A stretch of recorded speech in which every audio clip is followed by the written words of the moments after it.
Hello, everyone. This is Mike Isbitsky, Technical Evangelist with Salt Security, and welcome to another episode of MythBusters API Edition.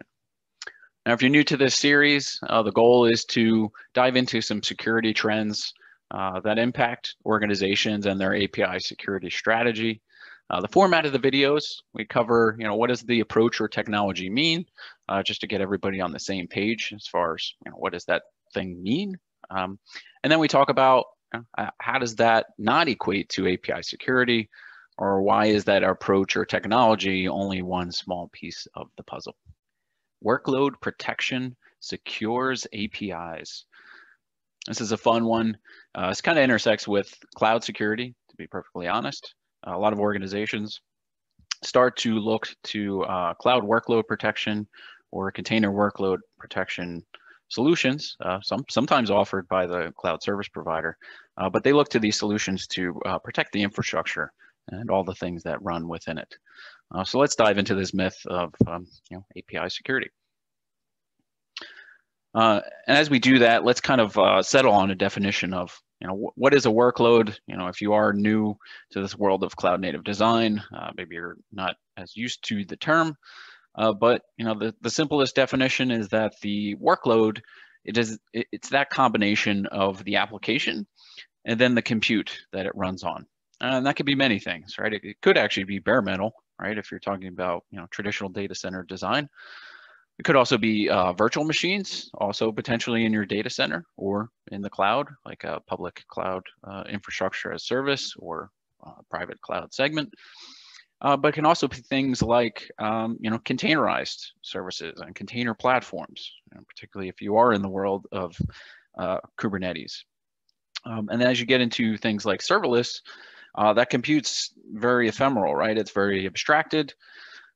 If you're dealing with function platform as a service, your code executes in something, typically that's a virtual machine or a container, but that's largely abstracted from you, right? The cloud service provider is doing that for you, providing kind of the simple path.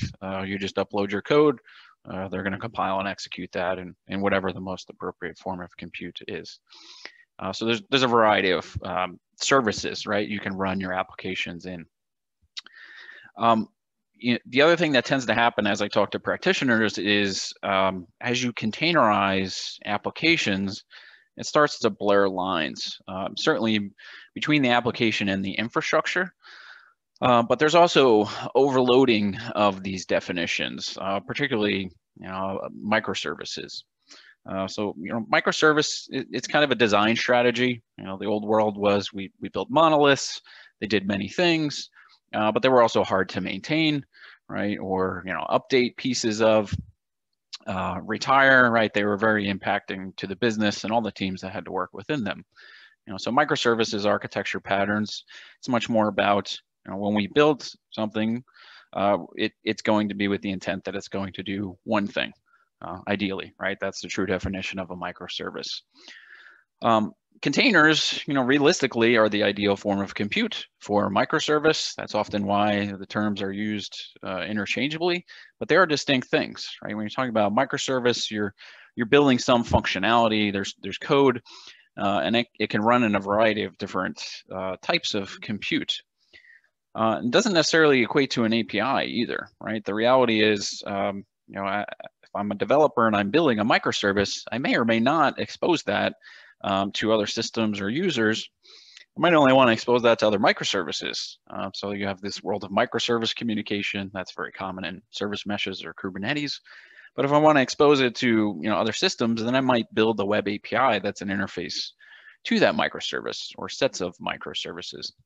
And typically that's done with REST APIs, maybe GraphQL, gRPC. There's a variety of different formats, but they're distinct things. And it's important to remember that as you're kind of thinking about your architecture and how you build things, but also as you seek solutions to protect everything, right? How you protect a container is going to be very different from how you protect an API. In this world of workload protection and container security, I alluded to this in the prior slide. There's a range of vendor solutions that have emerged to address this need. Often what happens for organizations is they get very concerned about, as I move things to cloud, what happens in the event that an attacker compromises a server or maybe the application code? Can they pivot and get to other portions of the network or other segments? So there's this big concern with limiting blast radius. So the world of workload protection is very real, right? There's very good reasons to deploy that. As I said, cloud service providers also offer many of these capabilities now. Some of them are kind of inherent as well. Within Kubernetes as a service, there is microsegmentation. If you're using Open Policy Agent, you can get a lot of these types of capabilities. The concept of admission controllers helps to enforce a lot of these concepts. But they're focused on securing the workload, right, more broadly, but more so kind of in the world of infrastructure and less so on the application side of things. Usually the technologies that come up in this conversation, cloud security posture management, CSPMs, cloud workload protection platforms, as well as the newer definition that's kind of emerged, which is a cloud native application protection, or CNAPP. It's kind of best to just view that as that combination of CWPP, right, which is going to protect the workload. Typically, that's done with some kind of runtime engine plugin, sidecars, hopefully not a kernel level agent, but it's kind of the world of agent, right? It's just not an endpoint. It's something that goes with that container workload or pods. You can deploy these sidecars, four sets of containers, not one-to-one. So that's kind of the range of vendor offerings in the space. The primary focus is checking dependencies, right? Sometimes vendors will address this as vulnerability scanning or vulnerability assessment. Really, what they're doing is they're looking at what are those componentry that you're pulling into your running containers, and that usually is sourced from a container image or registry, right? This is how you build and run containers. So as you're doing that, those things need to be scanned. And if a given dependency has known vulnerabilities, those things exist as common vulnerabilities and exposures, CVEs. You don't want to instantiate that container, right? And in runtime, these scans typically run continuously. So if you're concerned about infrastructure drift, especially if you don't have immutable infrastructure, which is the reality for many organizations, it's a very real concern, right? You might introduce new dependencies that have vulnerabilities, and then lo and behold, your infrastructure is vulnerable and all the apps that run within it. So yeah, a lot of value in doing this type of check, as well as misconfigurations of containers, right? If you expose a port, maybe you're deploying it as a privileged container, that's usually a no-no. So you can check for those things, right? That's what these workload protection offerings are providing. Why is workload protection not API security? Well, I feel like I'm beating up workload protection a little bit, right? It is useful, right, for checking those vulnerabilities as well as verifying misconfigurations.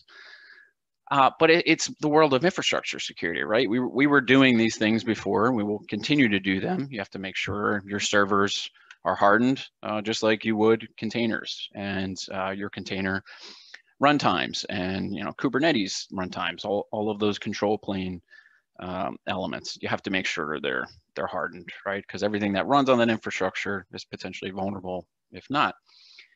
These tools are very useful for that, right? Kind of this new world of infrastructure security, as well as the concept of guardrails. This has kind of emerged sometimes as an offshoot of infrastructure as code and policy as code, but they help enforce those guardrails, right? Because as application and engineering teams are working in these new platforms, they might not know the right or wrong things, and they can shoot themselves in the foot. So you can institute policies in the workload protection offerings to prevent that from happening. The reality, unfortunately, with workload protection is that they offer very limited application layer capabilities, and certainly API layer capabilities. At best, some vendors may offer a container level web application firewall, but as we've talked about And in another episode of MythBusters API Edition, those WAFs are essentially message inspection, right? We're not going to get the full context of the API sequence. What is a given user or machine doing? Does that look anomalous? They're looking at one request. So there's already pitfalls with web application firewalls.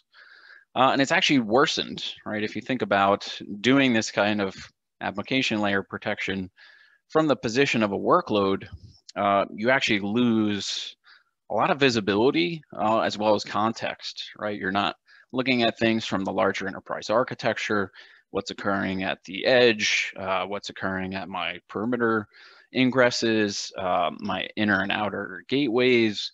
Really only seeing things from that lens of this is the workload and likely the container. There's a much larger picture, right? You need to know how am I interfacing with other systems, other networks.